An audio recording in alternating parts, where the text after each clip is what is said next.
Nervous. Hi everybody, my name is Alessia and I'm in grade 12 visual art.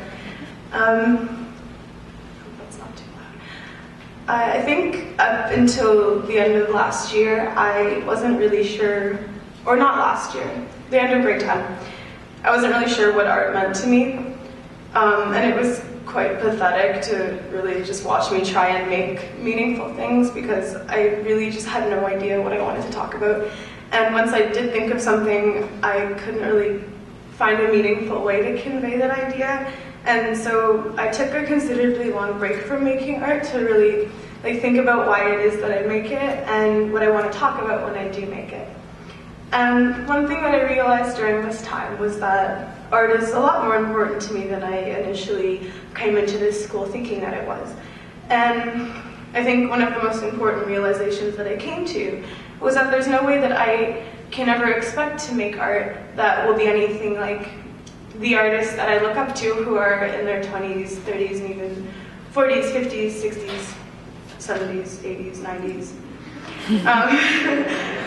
I'm 17 and I don't think people expect 17-year-old artists, and particularly female 17-year-old artists, to have interesting or unique views on the world or the way that things work. And the thing that people never really seem to notice is that teenagers, and I think especially my generation of teenagers, are some of the most interesting people that you'll ever meet. I mean, there's a lot of us who are very conscious of the world and have so much to say about it that adults really can't comprehend because they can't look at the world the same way as we can and see the same things. And a good example of this is the book 1984 with Winston and Julia, because Winston is like a good decade or so older than Julia, and sees things really a lot differently than she does because he was born in a time where there was an alternative to all of the stimuli that is presented to them in their culture. But Julia she can only understand things being a native to she can only see things being a native to the current state of the world and therefore perceives and responds to it very differently and accordingly. In my generation, I mean, we have this incredible need to sensationalize horrible things that happen in people's lives through reality TV, which I think is incredible and disgusting and hilarious, but mostly disgusting. I mean, we have shows about people who go to rehab and people who weigh 800 pounds and pregnant 15-year-olds, and somehow there's glamour in the fact that we tune into that every week and watch that on TV. I mean, even Jersey Shore has a grotesque element to it, I think. And I mean, we have selfie culture, we have the word YOLO, we have trap music, and we have Chief Keef. And then we have a lot of counterculture too. We have a revival of punk rock, and we have art. We have teenagers who make art. And I mean, what I want to talk about mainly is the pop and trash culture element of it, because it's something that we're born into and something that we know from early on. And I think that because of that, we have to have a pretty interesting view of the world. And then things that people do consider important and meaningful, like politics, war, social conflict, they get filtered through our brains in a very interesting way because of this. And that's got to count for something, I think. And what I'm trying to get at with this is that everything that I make at ESA, and I think that subconsciously everything that everyone makes at ESA is filtered through some element of teenage culture. And I think that that's something that people try to ignore, and we're often kind of pressured to act more adult and to convey more adult ideas. But I think that some of the most adult ideas are us acknowledging this strange culture that we're a part of and really responding to it in a way that only we can, and that's something that I'd like to see more of. And that's something that I try to do. I find a lot of humor in this culture, and I want to represent it through my art. I like imagery and things that are cerebral in a way, and things that you have to look at, and you kind of have to take a back seat as an audience member, and there's an alienation to it. You kind of just have to look at these things with a sense of unarguable normalcy. And I think a good example of this would be Harmony Korine's film Gummo, or even Spring Breakers, where you're presented with this reality that you can't intervene with, and you just kind of have to accept it as the only reality. And I think that that's one of the most important things that I do as an artist.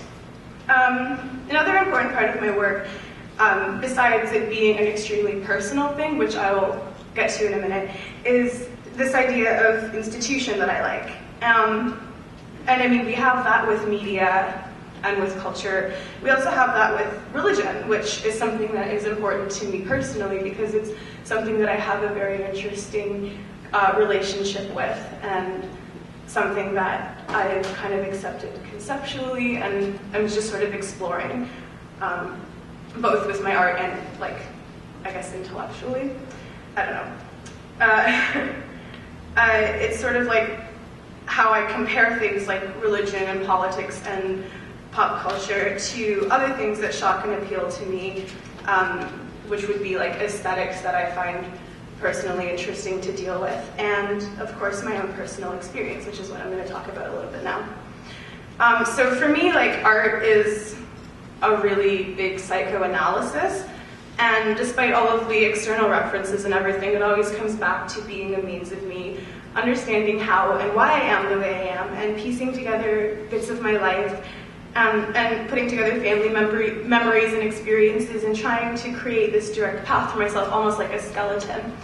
I do that subconsciously in a way, because I find that I can't really help the way things filter through, but when I take a step back and look at my finished art, there's always a really, really heavy personal element to it, which I found that works really well for me.